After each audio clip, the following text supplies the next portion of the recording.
Breaking news.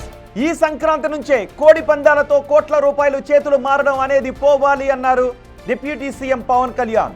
అలాంటి సంప్రదాయాన్ని భోగి మంటల్లో కలిపేయాలి అన్నారు. పేకాట, కోడి పందాలు అనేవి కేవలం సరదా కోసమేనని, వాటి వల్ల కోట్ల రూపాయలు చేతులు మారుతాయనే అభిప్రాయం ఉంది అన్నారు. మన సంస్కృతిని మనమే నాశనం చేసుకోవద్దని సూచించారు. ప్రజల్లో మార్పు రావాలి అన్నారు పవన్ కళ్యాణ్.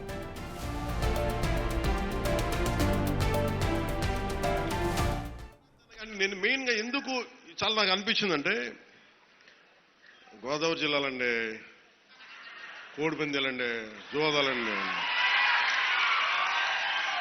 సంక్రాంతి తాలూకు అంటే సంక్రాంతి అంటే కోడిపందాలు, జూదాలు, పేకాట. ఓకే, నేను సరదా అదేం కాదంటలేదు, చేసేవాళ్ళని చేసుకోమని చెప్పి నాకు ఇబ్బంది లేదు. కానీ అంటే నేను తెలంగాణ స్నేహితులు కూడా చెప్తా ఉంటాను. హైదరాబాద్ నేనే ఇంట్లో ఉంటే, నేను హైదరాబాద్ ఉంటే ఇప్పుడు 10 years బ్యాక్ మేము ఎక్కడికి వెళ్తా అంటే మేము భీమవరం వెళ్ళిపోతా ఉండే, లేదంటే మేము తూర్పుగోదావరి వెళ్ళిపోతాం. దేనికి అంటే మేము అక్కడ ఈ కోడి పందాలకి ఎంత డబ్బులు వేస్తారని నాకు తెలియదు కూడా తెలియదు. నాకు అప్పుడు అర్థమైంది. అంటే నేను అనేది సంక్రాంతి అంటే కేవలం కోడి పందాలు, పేకాట, జూదం దగ్గరికి పరిమితం అయిపోతే రాంగ్ ఇండికేషన్ వెళ్తుంది సొసైటీకి. ఇంకెక్కడ ఎలా మనం అది మార్పు రావాలి అంటే, ఎందుకంటే మన సంస్కృతిని మనల్ని దేనికైతే అసలు మూలం ఎట్లా ప్రారంభం అది మర్చిపోయాం అనుకోండి. ఒకరిని దెబ్బ కొట్టాలి, ఒకరిని సంస్కృతిని, దేశాన్ని వైపౌట్ చేయాలంటే ముందు వాళ్ళ సంస్కృతిని చంపేయడం. సో ఇది సంస్కృతి మూలాల్ని పరిరక్షించడానికి, మర్చిపోకూడదని చెప్పడానికే ఈ వేడుక ఈ రోజున పీఠిక. ఇది మొత్తం రాష్ట్రంలో ప్రతి నియోజకవర్గంలో ఇది అవ్వాలి. ఇది గోదావరి జిల్లాలో సంక్రాంతిని కోడి పందాలు కోట్ల రూపాయల చేతులు మారుతాయి అనే మాట పోవాలి. సంక్రాంతి నుంచి భోగి మంటల్లో కలిపేయాలి. సరదాగా చేసుకుంటారో ఏం చేసుకుంటారో అది వేరే, కానీ అది మట్టుకు ప్రత్యేకంగా కనిపించకూడదు. ఇది ఆప్యాయతానురాగాల గురించి, పంచే మనస్తత్వం గురించి చెప్పుకోవాలి. ఇందాక మనం చూసిన హరిదాసు కీర్తనల గురించి చెప్పుకోవాలి. గరగ నృత్యాలు, గంగిరెద్దులాటలు, కోలాటలు, భజనల గురించి చెప్పుకోవాలి. అలాగే నవతరానికి మన సాంప్రదాయాల విలువల గురించి, కళారూపాలు, సృజనాత్మక ప్రక్రియల గురించి తెలియాలి. కోట్ల రూపాయలు చేతులు మారే కోడి పందాల సంస్కృతిని ఈ సంక్రాంతి నుంచి భోగి మంటలో కలిపేయాలి అని పిలుపునిచ్చారు ఆంధ్రప్రదేశ్ డిప్యూటీ సీఎం పవన్ కళ్యాణ్. దీంతో ఈసారి కోడి పందాలు జరుగుతాయా, జరగవనే డౌట్ నిర్వాహకుల్లోనూ వ్యక్తమవుతుంది. మా ప్రతినిధి శివశంకర్ పూర్తి సమాచారం అందించడానికి సిద్ధంగా ఉన్నారు. శివశంకర్, ఈసారి ఆంధ్రప్రదేశ్లో కోడి పందాలు జరిగే అవకాశం ఉందా లేదా? పవన్ కళ్యాణ్ వ్యాఖ్యల తర్వాత ఇప్పటికే చాలామంది బరులు ఏర్పాట్లు చేస్తూ ఉన్నారు. కానీ పవన్ కళ్యాణ్ కోట్ల రూపాయలు చేతులు మారే కోడి పందాల సంస్కృతిని భోగిమంటలో కలిపేయండి అని పవన్ కళ్యాణ్ అంటున్నారు.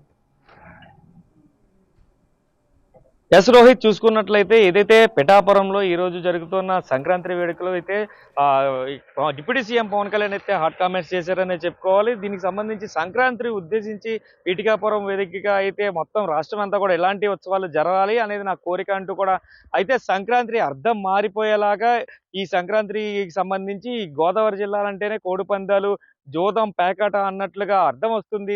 ఈ సాంప్రదాయానికి అర్థం పట్టేలా ఉండాలి, కానీ ఇలాంటి జూదాలకి, కోడి పందాలకి మాత్రమే ఇది నిలయం కాకూడదంటూ కూడా ఈ సంక్రాంతి నుంచి ఈ కోడి పందాలని, పేకాటని కూడా భోగి మంటల్లో కలిపేయాలంటూ పవన్ అయితే పిలుపునిచ్చిన పరిస్థితి కనిపిస్తుంది. ఈ నేపథ్యంలో చూసుకున్నట్లయితే పూర్తి స్థాయిలో పవన్ కళ్యాణ్ చెప్పిన మాటలన్నీ కూడా ఏదైతే కేరళలో ఇదే సంక్రాంతి పండుగని పూర్తిగా అయితే అన్ని మతాల వారు కలిపి చేసుకుంటారు. కాబట్టి అలాంటి ఒక సాంప్రదాయం మనకి ఉంది అనేది, మన సాంప్రదాయాన్ని, కట్టుబాట్లని అన్ని కూడా అందరికీ తెలిసే విధంగా, మన సాంప్రదాయాన్ని, ప్రేమానురాగాల్ని పంచే విధంగా గోదావరి జిల్లాలో ఉండాలి.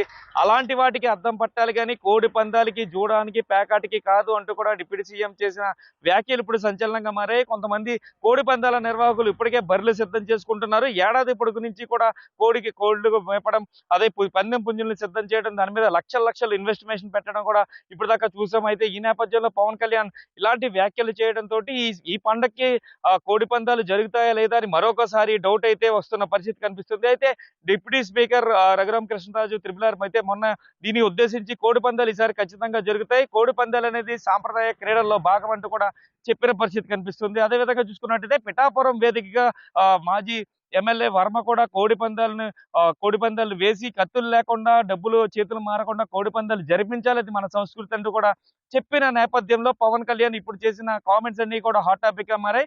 ఏదైతే హైదరాబాద్ లోనే మా సన్నిహితులు నా ఫ్రెండ్స్ అందరూ మాట్లాడేటప్పుడు గోదావరి జిల్లాలకి వెళ్ళిపోతాం సంక్రాంతికి, అక్కడ కోడి పందాలు ఉంటాయి, డబ్బులకి వేస్తారనే విషయాన్ని నాకు తెలియదు. ఆ డబ్బులు చేతులు మారుతూ ఉంటాయి, కోట్లాది రూపాయలు చేతులు మారే పండుగగా సంక్రాంతి గోదావరి జిల్లాలో మిగలకూడదు అనేది నా కోరిక. ఆ హరిదాసుల హరికీర్తనలు, అదేవిధంగా సాంప్రదాయ కోలాటాలు, సాంప్రదాయ నృత్యాలు ఇట్లాంటివి జరగాలే తప్ప ఇట్టి పరిస్థితుల్లో కూడా ఇది ఒక జూద క్రీడ కింద సంక్రాంతి అంటే జూదం ఆడడానికి గోదావరి జిల్లాలు వెళ్తారు, తూర్పు గోదావరి జిల్లా వెళ్తాం, లేదంటే భీమవరం వెళ్తాం, ఇలాంటి మాటలు రానివ్వద్దు. ఎవరైనా వేసినా కూడా అది బయటికి రాకూడదు. ఏదైనా చేసినా కూడా ఖచ్చితంగా సాంప్రదాయానికి ఎక్కువ పెద్దపీట వేయాలి తప్ప కోడి పందాలకి జూదానికి కాదు అనే మీనింగ్ లో డిప్యూటీ సీఎం పవన్ కళ్యాణ్ అయితే ఒక హాట్ కామెంట్స్ చేశారని చెప్పుకోవాలి. అయితే పవన్ కళ్యాణ్ ఉద్దేశం అంతా కూడా ఏదైతే భారతదేశ సాంప్రదాయం ఉంటుందో అలాగే ఆంధ్రప్రదేశ్ లో సంక్రాంతికి సంబంధించి ఓన్లీ తూర్పు గోదావరి పశ్చిమ గోదావరి జిల్లాకి సంబంధించి మాత్రమే కోడి పందాలు పేరు ఎక్కువగా వస్తుంది. కోట్ల రూపాయలు చేతులు మారుతున్నాయి. లాస్ట్ ఇయర్ కూడా మనం చూసాం, లాస్ట్ సంక్రాంతికి కూడా కోట్లాది రూపాయల చేతులు మారడం, కోటి రూపాయలకి పందెం వేసిన సిచ్యువేషన్ కూడా మనం తాడిపల్లిగూడెంలో చూసాం. కోటి రూపాయలు పందెం వేస్తున్నారు. ఇప్పుడు కూడా మొదలవకుండానే సంక్రాంతి హడావిడి మొదలవకుండానే ముందుగా కూడా కొన్ని చోట్ల ముసుగు పందాలని అట్లా ఇట్లా అని చెప్పి కూడా కోడి పందాలు వేస్తున్నారు. అంటే జూద క్రీడలన్నీ కూడా ఎంకరేజ్ చేస్తున్నారు. అయితే సంక్రాంతి అంటే ఈ జూదం కాదు, ఈ కోడి పందాలు డబ్బులకి వేసుకోవడం కాదు, అది సాంప్రదాయకంగా ఏదైతే పిండి వంటలు కావచ్చు, అలాగే హరికీర్తనలు కావచ్చు, చేసే భజనలు కావచ్చు, అదే కోలాటాలు కావచ్చు. సంక్రాంతి అంటే కన్నుల విందుగా చేసే ఒక పండుగ కాబట్టి అట్లాంటి ఒక పండుగని మొత్తం అందరూ కూడా నిర్వహించుకోవాలి. సంక్రాంతి ఎలా ఉంటుందో తూర్పు గోదావరి జిల్లా, ఉమ్మడి పశ్చిమ గోదావరి జిల్లా నుంచి కూడా రాష్ట్రం అంతా కూడా వ్యాప్తి చెందాలి. అలాంటి ఒక అట్మాస్ఫియర్ ని ఇక్కడ క్రియేట్ చేయాలంటూ కూడా ఆయన ఒక పిలుపునిచ్చిన పరిస్థితి కనిపిస్తుంది. అలాంటి ఒక సంక్రాంతిని నేను కోరుకుంటున్నాను. కాబట్టి ఈ సంక్రాంతి నుంచి కోడి పందాలని, పేకాటిని, జూదాన్ని అంతా కూడా భోగి మంటల్లో తగలబెట్టేయండి అంటూ కూడా పవన్ కళ్యాణ్ హాట్ కామెంట్స్ అయితే చేశారు. ఈ నేపథ్యంలో ఈ కోడి పందాల మీద పవన్ కళ్యాణ్ జూదం ఆడుతున్నారు, చేతులు మారుతున్నాయి, కోట్లాది రూపాయలంటూ హాట్ కామెంట్స్ చేయడం వెనుక ఆయన దృష్టిలో ఇది ఉంది కాబట్టి ఖచ్చితంగా ఈసారి మళ్ళీ కోడి పందాలకి ఏమన్నా ఆంక్షలు పెడతారా, కోడి పందాలు నిర్వహించడానికి అనుమతులు ఇవ్వరా అంటూ కూడా అయితే పూర్తిగా అయితే ఇప్పటికే పందెం రాయుడులో ఒక గుబులైతే మొదలైందని చెప్పుకోవాలి. ఒక పక్కన పవన్ కళ్యాణ్ కేరళ లాంటి ప్రాంతాన్ని ఉదాహరిస్తూ కూడా మొత్తం అన్ని మతాల వారు, అన్ని కులాల వారు కూడా కలిపి అక్కడ సంక్రాంతిని సెలబ్రేట్ చేసుకుంటారు. సంక్రాంతి అంటే భూమిని ప్రేమించే వారి పండుగ. ఖచ్చితంగా భూమిని ప్రేమించే ప్రతి ఒక్కరూ చేసుకోవాలి కాబట్టి దీంట్లో కుల మతాలకు అతీతంగా సంక్రాంతి పండుగను అందరూ జరుపుకోవాలనేది నా కోరిక అంటూ కూడా చెప్తున్న పరిస్థితి అయితే కనిపిస్తుంది. ఒక పక్కన చూసుకున్నట్లయితే సంక్రాంతి దగ్గర పడుతున్న వేళ పవన్ కళ్యాణ్ కోడి పందాలు జూదాన్ని మొత్తం ఆపాలి అంటూ కూడా చేసిన కామెంట్స్ వెనకైతే పందెం రాయుళ్ళు అందరూ కూడా మదన పడుతున్నారు. ఇలాంటి కామెంట్స్ చేశారు పవన్ కళ్యాణ్. ఇది రేపొద్దున ఏదైనా మనకి పండుగలో ఇబ్బంది అవుతుందా, కోడి పందాలు ఉండవా అనే ఒక కన్ఫ్యూజన్ లోకి అయితే వెళ్ళిపోయిన పరిస్థితి కనిపిస్తుంది. అయితే పవన్ ఉద్దేశం మాత్రం క్లియర్ కట్ గా కనిపిస్తుంది.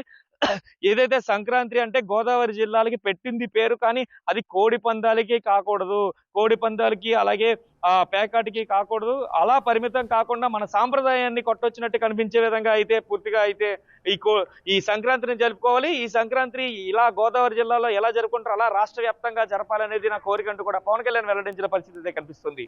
Right, thank you Shivshankar.